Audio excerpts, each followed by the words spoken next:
el día de hoy nos ocuparemos puntualmente en los deberes que particularmente le corresponden al varón. Ahora, hermanos, yo sé que aquí muchas mujeres quieran, o sea que esto no es para nosotras hoy. Hermana, déjeme decirle, los deberes del hombre también son aplicables para ustedes. Es necesario que las conozca. ¿Para qué? Para que también sepa sujetarse en lo que respecta adecuadamente y bíblicamente al rol del hombre en el hogar. Eso por un lado. A los jovencitos esto les corresponde porque les va a perfilar precisamente hacia dónde deben ellos dirigirse y cómo debe ser su comportamiento en el hogar. A las jovencitas para que perfilen perfectamente un hombre conforme a la voluntad de Dios, al diseño de Dios y al rol que Él estableció para que formen hogares bíblicamente constituidos. Así que esto es totalmente aplicable para todos nosotros, tanto hombres como mujeres. Por lo tanto, entremos en materia a nuestro tema, el deber del hombre en el hogar.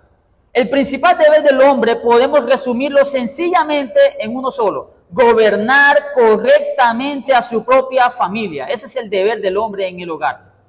Es el principal deber. Esa obra de gobernar se puede dividir en dos aspectos, que son, en primer lugar, todo lo relacionado al estado espiritual de su familia, y en segundo lugar, todo lo relacionado al estado exterior. Vamos a centrarnos hoy, si el Señor nos permite. Obviamente trataremos todo el tema, pero si el Señor nos permite, hoy abordaremos lo más que podamos acerca de el primer aspecto de este gobierno. Muy puntualmente vamos a tratar el gobierno respecto a lo espiritual. Y quiero aclarar con esto que no es que lo material o lo externo no sea importante, ya lo vamos a ver y trataremos de darle el mayor peso o todo el peso posible que corresponda para el tema. Pero el día de hoy, por el material que hay, estoy seguro que no nos va a dar mucho el tiempo, sino solamente para tratar el tema de lo espiritual. Gobierno de las cosas espirituales como responsabilidad del hombre. Quiero de antemano aclarar nuevamente, como el domingo pasado lo hice, este material, hermanos, es de parte del pastor John Bunyan, autor del Progreso del Peregrino. El autor del Progreso del Peregrino, en la Teología de la Familia, tiene un artículo respecto al deber del padre de familia y el deber de la madre. Sería muy bueno que ustedes puedan revisarlo, leerlo en oración. Les aseguro que va a ser de mucha ayuda para ustedes, así que tranquilamente pueden y confiadamente pueden acercarse incluso a los folletos que regularmente regalamos acá en la biblioteca respecto a este tema. Sé que hay muchos otros autores que tratan el tema, pero me pareció muy puntual y muy acertado la manera como lo trata el pastor John Bunyan, así que vamos a basarnos en el estudio del pastor Bunyan. Entonces empecemos a desarrollar el gobierno del hombre, primeramente tocando el estado espiritual de su familia, en términos generales. El hombre, hermanos, debe ser muy diligente y sobrio, haciendo lo máximo posible para aumentar la fe donde ya la hay y para iniciarla donde no la hay. En cuanto al estado espiritual de su familia, el hombre debe ser diligente y sobrio, haciendo todo lo que pueda para aumentar la fe donde ya la hay. Si su esposa es creyente, el hombre debe aumentar la fe de ella. Y si la esposa es incrédula, debe procurar al máximo iniciar la fe en ella. Esto debe hacerlo indiscutiblemente basándose en sus palabras, pero no es la única forma. Obviamente, también el ejemplo, como lo vamos a ver, va a ser fundamental y va a ser esencial para producir la fe en caso de que no la haya o aumentarla cuando la haya. Pero basándose en su palabra, indiscutiblemente, hermanos, es uno de los mandamientos más claros a lo largo de todas las Escrituras. Como el hombre hace este trabajo de gobernar, aumentando la fe o iniciándola donde no la hay en su hogar. El deber del hombre es compartir con los de su casa las cosas de Dios que sean apropiadas para cada caso en particular. Eso es el deber del varón en el hogar. Él debe procurar compartir las cosas de Dios verbalmente, en cada caso en particular, con los de su hogar. Mis hermanos, a los creyentes, el apóstol Pablo en general, a todos los creyentes, nos exhorta que todo lo bueno, todo lo que es verdadero, todo lo honesto, todo lo justo, todo lo puro, todo lo amable, todo lo que es de buen nombre, si hay virtud alguna, si algo digno de alabanza, en esto pensad. Nos lo dice el apóstol Pablo en Filipenses 4:8. Eso es un mandato para todos los creyentes. Ahora, si esto es un mandato para todos los creyentes, en nuestra familia es de mucho más elogio y apropiado para los cristianos. Si usted como varón, de por sí como un creyente que es, tiene el mandato de pensar en lo verdadero, en lo honesto, lo justo, lo puro, lo amable, lo que es de buen nombre, en aquello en lo que hay virtud, si hay algo digno de alabanza, entonces mucho más debe procurarlo para con los de su familia. De hecho, eso es precisamente una de las cosas que Dios le encomendó a Abraham, o por lo menos que Dios vio en Abraham que él haría cuando los 3 ángeles se acercaron a la casa de Abraham y el Señor habló con Abraham diciéndole: ¿será que yo no voy a decirle a Abraham lo que voy a hacer? Génesis capítulo 18, versículo 19. Hablando el Señor con los ángeles, le dice, Génesis 18, 19. Porque yo sé que mandará a sus hijos y a su casa después de sí, que guarden el camino de Jehová, haciendo justicia y juicio, para que haga venir Jehová sobre Abraham lo que ha hablado acerca de él. El ejemplo que nos da Abraham, o que el Señor nos pone en el caso de Abraham, es que es alguien que va a mandar a su familia a que guarden el camino de Jehová. ¿Haciendo qué cosas? Justicia y juicio, hermanos. Esto es todo lo bueno, lo verdadero, lo honesto, lo justo, lo amable. Todo lo que es de buen nombre. De hecho, el ejemplo de Abraham no es el único. Un texto que muchos creyentes no sabemos de memoria es la determinación de Josué. Mas yo y mi casa serviremos a Jehová. Este es no solamente el mandamiento que se nos da, sino lo que se presupone que debe procurar un creyente. Hacer que la fe en su familia, si son creyentes, crezca, y si no la hay, por lo menos florezca. Procurarla con diligencia. Es más, en el Nuevo Testamento se nos muestra que los hombres que no cumplen este deber son considerados de un rango inferior. Tan inferior que no son dignos de ser elegidos tanto para el ministerio pastoral como tampoco para el diaconado. No cumplir con este requisito, con este deber, descalifica a cualquier hombre de aspirar a alguno de estos dos oficios en la iglesia. Hermanos, yo sé que muchos dirán, hermano, pero es que tienen que entender que esos son llamados especiales de Dios. No, hermanos, esto es lo que se espera de todo creyente que debe hacer. Todo varón debe ser un fiel gobernador de su casa, que debe procurar estas cosas en sus familias. Esto no es algo que se pide exclusivamente del pastor o del diácono. Esto es algo que se espera de todos los creyentes. El obispo o pastor, por ejemplo, tiene que ser alguien que gobierne bien su casa, que tenga a sus hijos sujetos con toda seriedad, porque el hombre que no sabe gobernar, esa es la palabra que dice allí, ¿cómo podrá cuidar la iglesia de Dios? Primera Timoteo capítulo 3, versículo 2 al 4. Pero es necesario que el obispo sea irreprensible, marido de una sola mujer, sobrio, prudente, decoroso, hospedador, apto para enseñar, no dado al vino, no pendenciero, no codicioso de ganancias deshonestas, sino amable, apacible, no avaro, que gobierne bien su casa, que tenga a sus hijos en sujeción con toda honestidad. Pues el que no sabe gobernar su propia casa, ¿cómo cuidará de la iglesia de Dios? Esto es algo que ya el creyente debe ser como parte de su carácter, como un creyente. Algo que el Espíritu Santo provoca en él. Y ya lo vamos a ver con algunos ejemplos que hay a lo largo no solo del Antiguo Testamento, sino también del Nuevo Testamento. Es algo que ya el creyente hace, gobernar su casa. Podríamos decirlo resumidamente, hermanos, es algo que hace parte de la autoridad que Dios le dio al hombre.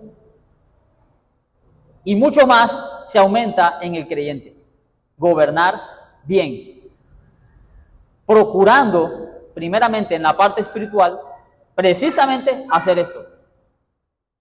Aumentar la fe en quienes ya la tienen o procurarla en quienes no son creyentes. Esto mismo se pide no solamente del anciano, de los diáconos se nos dice en versículo 12. Está en 1 Timoteo, vaya al versículo 12, capítulo 3, versículo 12. Fíjense que esto no se pide solamente de los ancianos, sino que también se pide de los diáconos. Los diáconos sean maridos de una sola mujer y que gobiernen bien sus hijos y sus casas. Nuevamente la expresión, gobiernen. Esto, hermanos, entonces nos determina, nos muestra por lo menos en qué consiste el gobierno de una casa. El gobierno que debe ejercer un hombre en la casa. ¿Cómo se puede ver el gobierno, un buen gobierno de un creyente en su casa? Bueno, revisa las cualidades de un pastor. ¿Quiere ver cuál es el gobierno que se pide de un hombre en su casa? Las cualidades del pastor pueden indicarle a usted qué es lo que se espera de un varón. Las obras de cabeza de familia son prácticamente las mismas obras del ministro. El pastor debe ser firme e incorrupto en su doctrina. ¿Y acaso es que el hombre debe ser más laxo? ¿Puede ser más flexible? Claro que no. Todos los hombres deben ser firmes en la doctrina. Deben retenerla. Deben ser incorruptos en la doctrina. Todos. Varón que estás aquí, que no tienes llamado ministerial y que piensas que tampoco tienes un llamado a ser diácono de la iglesia. Ser incorruptible en la doctrina no es algo negociable para ningún varón cristiano. Y eso se pide de usted para gobernar su casa. Retenedor de ella y firme en sostenerla. Del pastor se nos dice que debe ser apto para enseñar. Y ciertamente tenemos que hacer una aclaración aquí, porque del pastor se pide que sea mucho más apto para enseñar. Pero ¿quiere decir acaso esto que el varón de la casa no debe enseñar? No, todo lo contrario. En Deuteronomio capítulo 6, versículo 7 se nos enseña, se nos manda como principio, se nos dice que el varón de la casa es el que debe hacer las siguientes cosas. Y estas palabras que yo te mando hoy estarán sobre tu corazón y las repetirás a tus hijos. Y hablarás de ellas estando en tu casa y andando por el camino y al acostarte y cuando te levantes. ¿Quién hace esto? El pastor. El hombre de la casa. Sí, usted tal vez no tendrá la elocuencia de un maestro de la iglesia ni de un pastor, pero es su deber enseñar en su casa. Así sea repetir y hacer memorizar el texto puntual, ese es su deber. Y eso es enseñar. De esa manera usted ejerce el gobierno. Tercero, el pastor tiene que ser ejemplo de fe y santidad. ¿Será que el padre de familia tiene libertad para ser más desordenado, para pecar más? En ningún sentido. David nos dice en el Salmo 101, versículo 2, entenderé el camino de la perfección cuando vengas a mí. En la integridad de mi corazón andaré en medio de mi casa. David no iba a andar en la integridad de su corazón en la iglesia, en la casa. Y esto puede aplicarse como un principio también en el trabajo y en todo lugar. Pero claramente el salmista nos está dando un principio aquí. ¿Cuál es? En la casa, domésticamente. El hombre de fe debe ser ejemplo de fe y de santidad en su casa.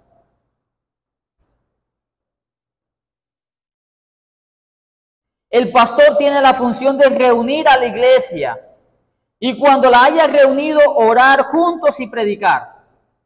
Esa es una función del ministro.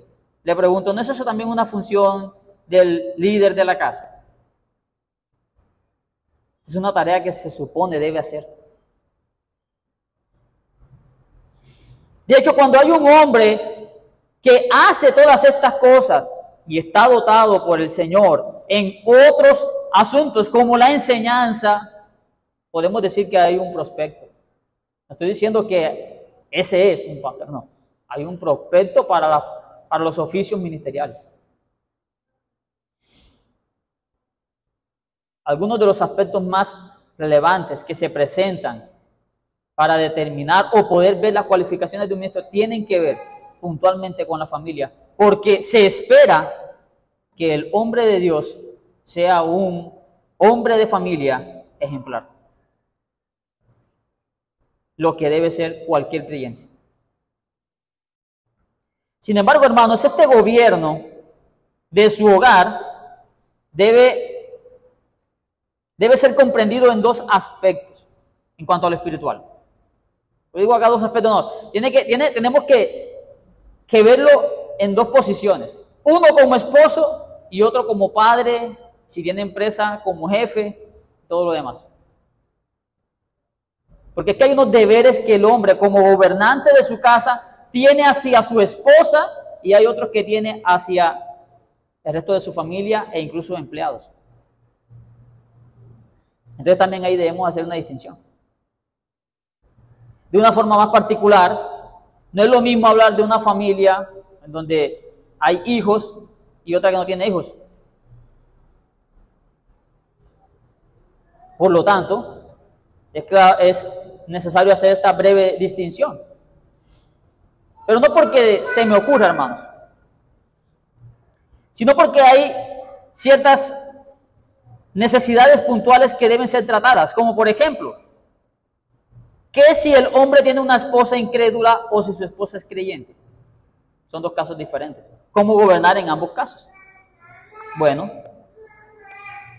primero que todo, si el hombre tiene una mujer creyente, si usted creyente, está aquí, varón, el Señor le ha concedido su esposa, ¿cuál es su deber en el hogar para con ella? ¿Cuál es el deber o cómo ejerce usted gobierno hacia su esposa en el hogar? Bueno, hermano, usted lo hace primeramente bendiciendo a Dios por su esposa, dándole gracias a Dios por su esposa si ella es creyente. La Biblia nos enseña que ella, su estima sobrepasa a las de las piedras preciosas y ella es la bendición de Dios para usted y ella es su gloria. Proverbios capítulo 31, versículo 30 nos dice, engañosa es la gracia, vana la hermosura. Y mira lo que dice aquí, la mujer que teme a Jehová, esa será alabada.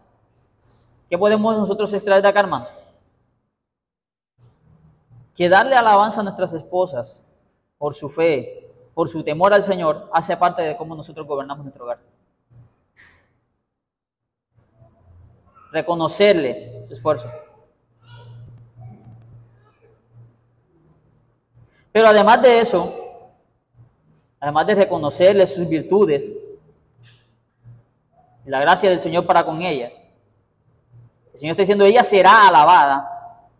Y de hecho, anteriormente, en versículos antes, en el capítulo 31, se nos dice que su esposo la llama bienaventurada, igual que sus hijos. Entonces, esto es algo que debemos hacer hombres y los hijos para con nuestras esposas, nuestro deber como varones. Además de eso, debemos amarlas. Mis hermanos, vaya conmigo al libro a la epístola de Efesios, capítulo 5, versículo 21 en adelante. Someteos unos a otros en el temor de Dios. Las casadas estén sujetas a sus propios maridos como al Señor. Porque el marido es cabeza de la mujer, así como Cristo es cabeza de la iglesia, la cual es su cuerpo y él es su Salvador. Así que como la iglesia está sujeta a Cristo, así también las casadas lo estén a sus maridos en todo. Allí el mandamiento es para la mujer, ¿cierto? Las casadas estén sujetas, lo que implica el gobierno del varón, la autoridad de él. Muy bien. Pero ¿cómo se ejerce esto, hermanos, de parte del varón? Maridos, amad a vuestras mujeres, así como Cristo amó a la iglesia y se entregó a sí mismo por ella, para santificarla, habiéndola purificado en el lavamiento del agua por la palabra. Luego, versículo 29, nos dice, versículo 28, así también los maridos deben amar a sus mujeres como a sus mismos cuerpos. El que ama a su mujer, a sí mismo se ama, porque nadie aborreció jamás a su propia carne, sino que la sustenta y la cuida, como también Cristo a la iglesia. Aquí está el detalle, hermanos. En su gobierno para con su esposa, puntualmente, usted debe hacerlo como la cabeza gobierna el resto del cuerpo. A mí me ha llamado la atención siempre esta forma de explicarnos el apóstol Pablo el gobierno tanto de Cristo hacia la iglesia como del varón hacia la mujer. Lo representa siempre como un solo cuerpo, como un cuerpo, y lo representa como cabeza y cuerpo. Esto, hermanos, expresado de una forma orgánica la relación que existe entre Cristo y su iglesia y el hombre y su esposa, un solo cuerpo. Y el apóstol Pablo aquí nos dice de la siguiente forma, que los maridos deben amar a sus mujeres como a sus mismos cuerpos. El que ama a su mujer, a sí mismo se ama. Y el que aborrece a su mujer, aborrece a su cuerpo. De esta forma, hermanos, el gobierno del varón para con su esposa no echa a un lado el amor. La autoridad con la cual el hombre gobierna a su mujer es una autoridad en amor, que no busca el daño de su esposa, sino todo lo contrario, que lo cuida como a su propio cuerpo y se preocupa por él. Por ejemplo, usted cuidará de sus pies y de sus manos si siente dolor. De la misma forma, el esposo debe cuidar de su esposa si ella siente dolor. Ahora tómalo espiritualmente, hermanos. Es lo que el apóstol Pablo, de hecho es como el apóstol Pablo lo explica aquí. El Señor, por ejemplo, limpia a su iglesia, la purifica por el lavamiento de la palabra. ¿Y qué debe procurar el esposo? Lo mismo. La santificación. Mis hermanos, usted es uno con su esposa. Por lo tanto, debe amarla porque ella es su cuerpo. Y además de eso, ella es heredera de la gracia con usted. Usted debe amarla entonces con amor cristiano, creyendo que ambos son muy amados por el Señor y que estarán juntos en el cielo. por lo tanto deberá santificarla y amarla como el Señor amó a su iglesia, entregándose por ella. Usted debe conducirse hacia ella y delante de ella como lo hace Cristo hacia su iglesia. ¿Cómo se conduce el Señor hacia su iglesia? Ese es nuestro deber.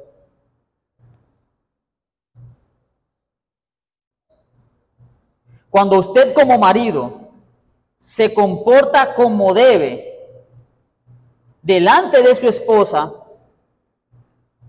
usted le está predicando a ella con su conducta lo que Cristo hace hacia su iglesia. La está instruyendo. Hermano, mire, para ponérselo de una forma más práctica,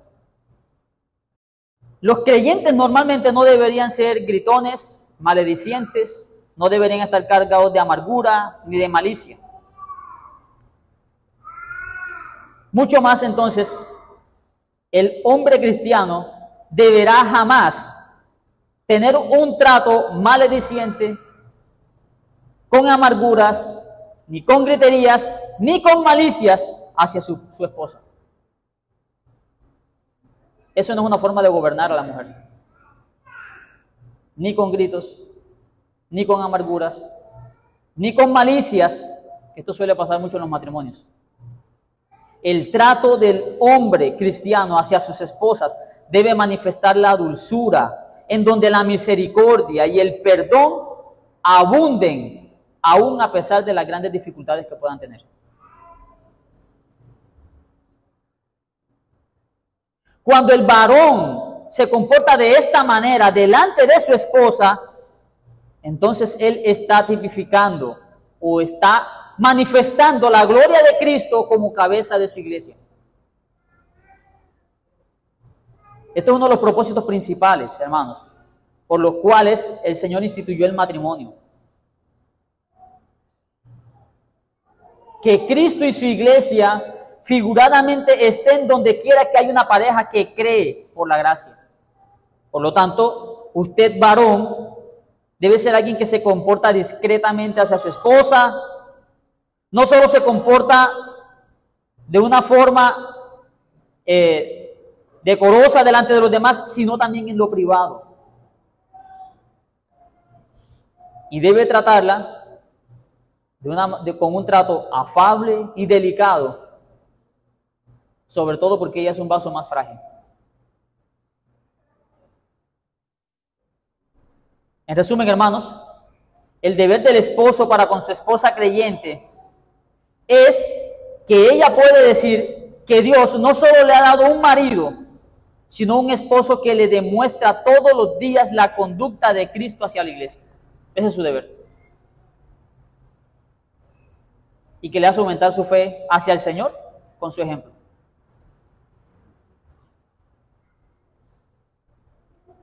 Ahora, ¿qué pasa si la mujer es incrédula? Porque habrá muchos que dirán, usted dice eso porque su esposa es creyente. Claro, qué bien. Pero si mi esposa es incrédula, ¿qué hago yo ahí? Bueno, usted está obligado a cumplir este deber, aún con mucha más razón. Primero que todo porque su esposa corre un continuo peligro hacia la condenación. Y segundo, porque la que está corriendo ese peligro es precisamente su esposa, es su propia carne. La mayoría de los que estamos aquí, que tenemos esposas, la mayoría contamos con la bendición de Dios que nuestras esposas son creyentes. Pero sé que habrá alguno que de pronto le preguntará, hermano, pero es que yo sí no tengo amigos, yo no tengo una esposa creyente, mi esposa, o tal vez algunos dirán, es que mi esposa no es tan creyente como la suya. Bueno,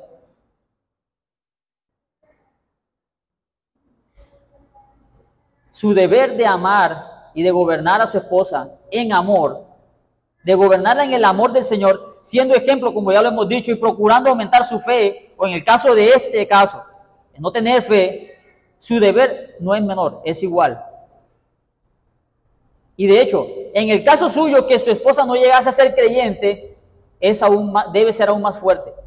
Porque tristemente muchos hombres hoy manifiestan una conducta aberrante hacia sus esposas, que pareciera que no quisieran la salvación de sus almas.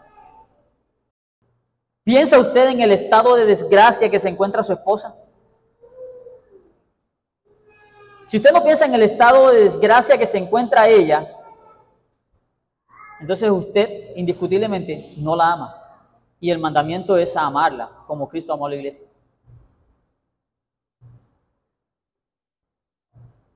Su sentimiento hacia ella debe ser el que su corazón llegue a los pies del Salvador.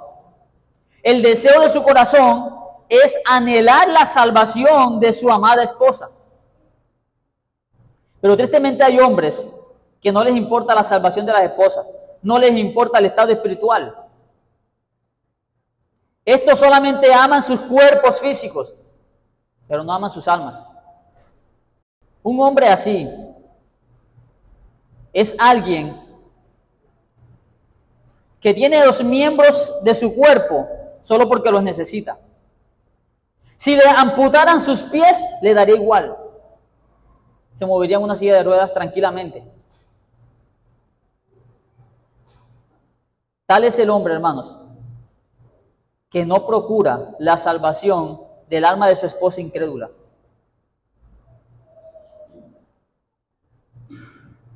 Es por eso que también al hombre que tiene una esposa incrédula se le manda y se le pide que por favor cuide su conducta, porque una conducta incorrecta de parte del varón puede llevar a su esposa incrédula a justificar sus propias impiedades.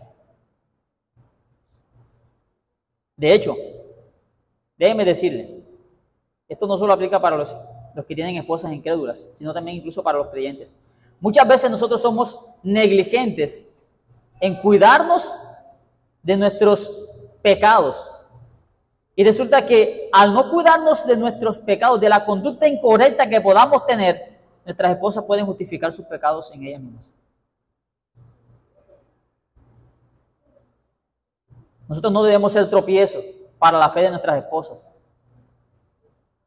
Así como tampoco el varón debe permitirse una conducta que produzca hipocresía en la mujer. Si su esposa es de las que hace unos comportamientos indebidos, obviamente usted debe entender que ella vive sin Cristo, sin la gracia. Entonces esfuércese por vencer la maldad de ella con su propia bondad. El apóstol Pablo nos dice, hermanos, no seáis vencidos de lo malo, sino venced el mal con el bien. Si esto se aplica para los gobernantes y para otras personas que nos rodean, ¿cuánto más para nuestras propias esposas, en caso de que no fuesen creyentes? Cuando usted hable con su esposa, hable con propósito. Haga todo sin amargura. Mire, el apóstol Pablo le dice a Timoteo que debería corregir a los que se oponen, por si quizás Dios les conceda que se arrepientan. Pero ¿cómo debe corregirlo? Con mansedumbre. ¿Cómo debe usted corregir a su esposa? Hay hombres que tienen esposas incrédulas y piensan convencerlas con palabras groseras, con un trato patán. El mandamiento es a tratar a los hombres con mansedumbre. ¿Cómo piensa usted que puede ganarse a su esposa? ¿Con mansedumbre también? Mira, el apóstol Pablo dice en 1 Corintios, capítulo 7, versículo 16, al hombre le dice, ¿o qué sabes tú, oh marido, si quizá harás salva a tu mujer? Eso es un mandamiento que le dice, no la dejes, porque tú no sabes si quizás la haga salva. Esto se hace, hermanos, como lo hemos dicho ya, con mansedumbre, corrigiendo lo que se debe corregir, pero con mansedumbre y con un buen comportamiento delante de ellas. Usted, varón, que tenga una esposa incrédula, no se comporte indebidamente delante de ella. Sea ejemplo, de fe verdadera. Pero sobre todo, procure siempre, procure con diligencia corregir con mansedumbre, manteniendo siempre una buena manera de hablar y de referirse a ella. Usted no sabe, eso solo lo sabe el Señor, si quizá el Señor le conceda esa salvación. Vamos, aquí por causa de tiempo obviamente ya no podemos seguir avanzando. Aún tenemos el deber del hombre respecto a sus hijos. Así que espero que en esto que hemos visto hasta aquí, el día de hoy, podamos ir considerando nuestros deberes para con nuestras esposas puntualmente con respecto al gobierno de nuestro hogar.